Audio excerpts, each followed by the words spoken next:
Well, good morning, everyone. Everybody hear me okay? I usually walk around quite a bit, so maybe in the middle of the presentation I will move over to the board to show you a few things, point out a few things. Normally when I lecture, standing behind a podium is not what I do, so I'm actually missing my blackboard here. I can't draw any diagrams. My students will tell you that I love to draw a good diagram. What I want to talk about is really how does transportation either support or prohibit livability in urban communities. That's really the focus of my talk, and I'd really like it to be interactive. So maybe I'll just wait on the slides for a moment and ask you, before we begin, what does transportation livability mean to us, to all of you who are sitting there? Anyone have any ideas you want to share? I know Michael has lots of ideas, so if no one else will volunteer, I will call on Michael to give us a quickly, loudly.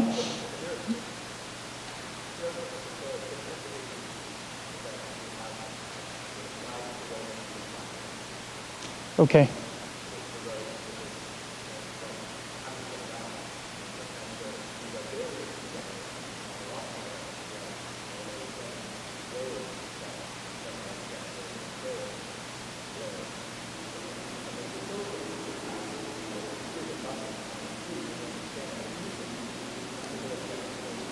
All right, I'm going to stop you. Thanks, Michael.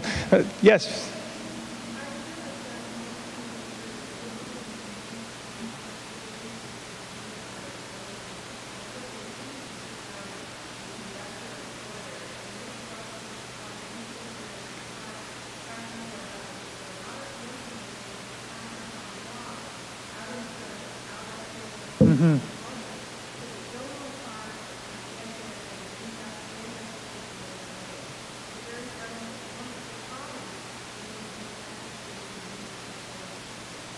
Okay, so three things we've heard is, one is it allows us to interact as a community, it allows us to be mobile, to move to destinations, and it allows us access to employment. And I think that's a really important issue. And as our employment areas grow, where that employment takes place speaks a lot about where we need to invest in transportation in order to make our economy continue to thrive. And so I think that in my slides we'll talk a little bit about those things. I think that there are well, several important things. So why don't we start with the slides and we'll go from there. So what does it mean to have integrated transportation? And what does it mean to achieve livability with our transportation? I call that balanced transportation. And I think that's something we've already heard today, is that one transportation mode shouldn't preclude other transportation modes. We shouldn't have 8-lane roadways that prohibit walking or cycling. Anytime we can have a facility that works for multiple purposes, we have a very good facility. And so that's what I call achieving balance in our transportation system. And I want to give you some very good examples of that from around the world. And then we'll look at Waterloo and what our opportunities are here. So one thing that I always start with is that when we are talking about transportation, we're not talking about moving vehicles. We're talking about moving people, moving persons, moving goods so that we have access to our economy. We are trying to accommodate all modes: pedestrians, bicycles, transit, automobile. And this is really the order of desirability. Pedestrians are best because, for many reasons, because they are environmentally the least damaging. They are, from an economic point of view, require the least infrastructure. They allow for society to happen when you have pedestrians on the street. And all of us who can walk actually begin to improve our own physical well-being. But they are also the most vulnerable as you go up this list. Pedestrians, cyclists, and transit users are certainly more vulnerable than auto users because we are not surrounded by 3 tons of steel. And so when we design, we have to think that this is the way we should think about it. How do we first make things safe for pedestrians and cyclists and transit users? How do we protect them? And then how do we think about accommodating the automobile on top of that? And the other thing that's important to think, that even if you are an auto user, at some point in that trip, you are still a pedestrian. When you get out of your car at the Home Depot and you make your way, by the grace of God, from your parking spot in the Home Depot parking lot to the home parking front door, then you are still a pedestrian, right? And many times we forget that. Okay.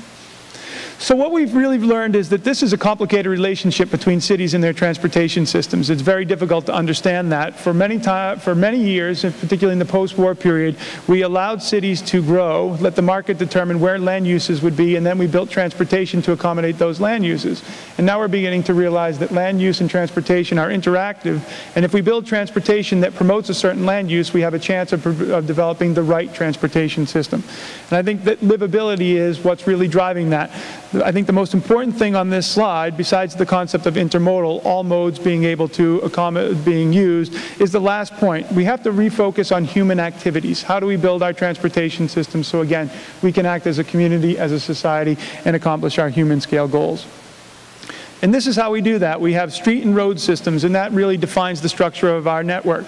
But on each of those streets and roads, we should think about walking, we should think about cycling, and we should think about transit. And I'm going to have something to say about the design of each of those modes.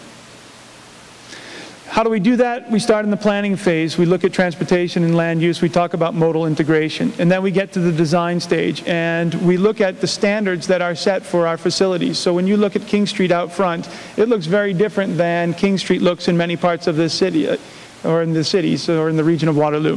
And why is that? Well, because it has a different function in front of this building than it does in other parts of the city or in other parts of the region. So we design our standards. There was a time, a long time, where we just thought that the standard should be applied ubiquitously. If the standard from MTO, Ministry of Transportation Ontario, said that it should be 3.6 meters wide, then that's what it should be in every place. Well, that's not the case anymore. We're realizing that standards vary by function, and we're beginning to change our roadway structures by the function. And what's important to think about is the way that those standards are set is what we call, engineers call a design vehicle. We design our roadways and our standards such that vehicles that travel on it travel efficiently. Okay, so we used to think that the 1978 Buick Skylark was the design vehicle, and if any of you know what that looked like, it was a really, really long car that took a long time to get around corners, and we tried not to get that vehicle up on the corner, and so we had very wide curbs, which made it very difficult for pedestrians to travel because they had very long crossing distances. So our design vehicle, the concept around what are we trying to design for, has to change as well.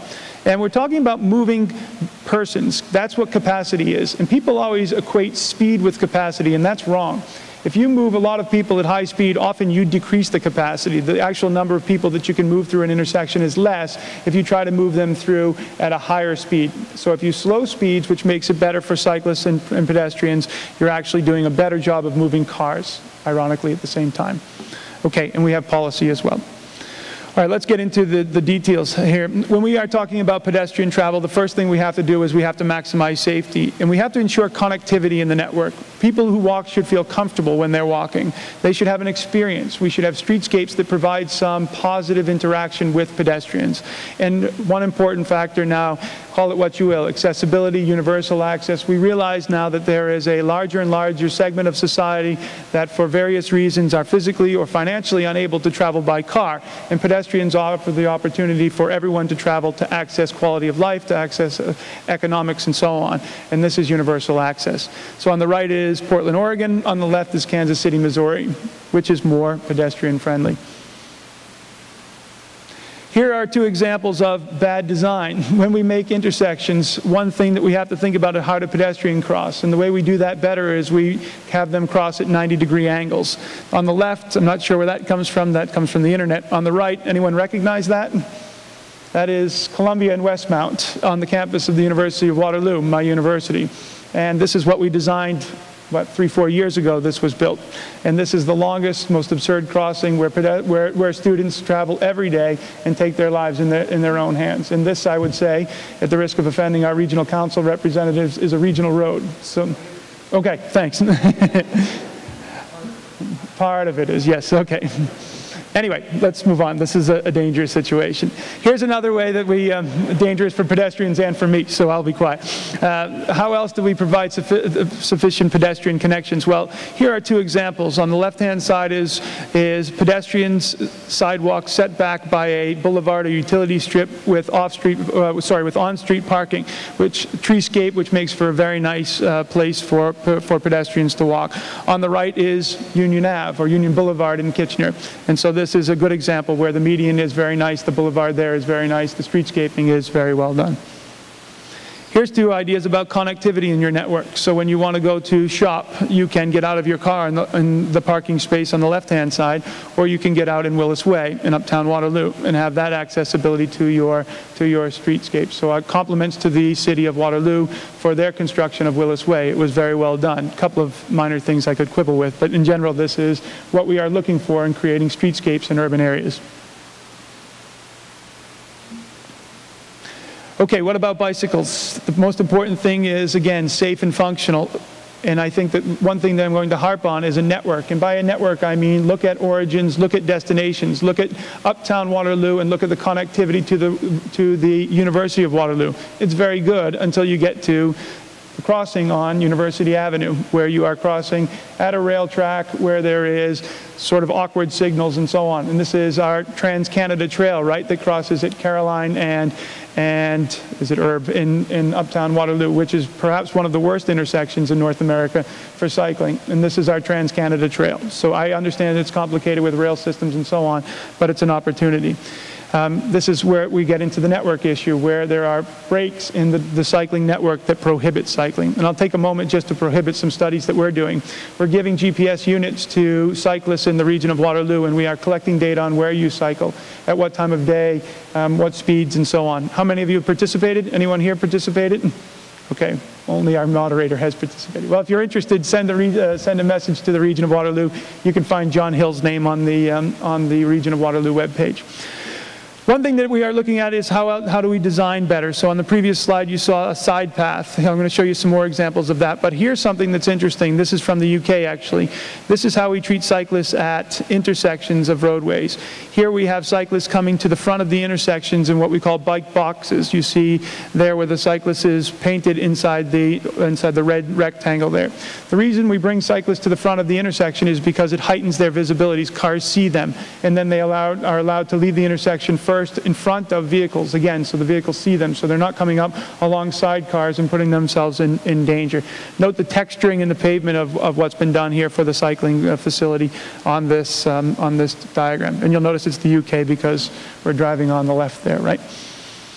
Okay, here's an example of a mid-block crossing. This is one of the real danger situations with off-street trails. When you are coming along a trail and you get to a mid-block section where you're crossing the arterial, if cars don't know you're coming across, it can be really dangerous for pedestrians and for cyclists. So on the left we have an example where the pavement is hatched, the pavement is raised. There are signals for the cyclists telling them to stop so that they can pause and make sure it's a clear passing.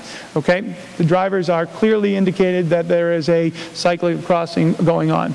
On the right-hand side is Union Boulevard again. This is the Iron Horse Trail crossing Union Boulevard in the city of Kitchener. And there is only, if you look very closely, a sign on the right that says bikes crossing. There is no other indication. And this is probably one of the most heavily used cycling trails in the city of Kitchener in the region of Waterloo. So here's a design opportunity I think that we've missed. Side paths, this is always a conflict, always a question in North America. Do cyclists belong on the street? Do they belong on the sidewalk? Or should they have their own trails, their own rights of way? And in creating a network, the answer is that we need all of the above. Where it is safe and where it is possible on the street, that's the best case because maintenance takes place on streets. And so cycling areas remain open on streets. When we go to off-street, cyclists feel safer because they are not interacting with cars, but where they can be interacting with pedestrians, which can be equally as dangerous if you have cars and pedestrians together. So one example here is to have shared paths between pedestrians and cyclists, and this is how it's done throughout the world, okay? So you see that this is a large sidewalk with different textures in the cycling area, different designations in the cycling area. This is actually prohibited by North American law in many places, but you see globally that this is being done. So I think this is an issue where we can learn from our peers overseas. And I have several examples of this. This is actually just outside of Buckingham Palace. And I was walking there myself and didn't realize I was in the cycle lane. And someone came over and actually pulled me from there and said, "You're in the cycle zone." And a moment later, a cyclist came by at 40 kilometers an hour. And so I was grateful for getting pulled out of the cycling zone. Another example, and I think that this one is really interesting because if you look, maybe difficult to see here on the far side, there are actually cycling signals installed. So there are pedestrian walk signals and cyclist crossing signals here at intersections. So this is really taking cycling design to the forefront. Bicycle policy, what we need to do is first recognize the mode. We have to protect cyclists. We have to dedicate maintenance to on-road and off-road facilities. That's really important. And we also have to ask cyclists to behave in a way that warrants their protection. Many of us are car drivers. We're all car drivers at some time or another, or we're car passengers, and we know what the interactions with cyclists can be like. And so when we are providing facilities and infrastructure and allocating resources to cyclists, it's important that they behave in a way that warrants that sort of investment.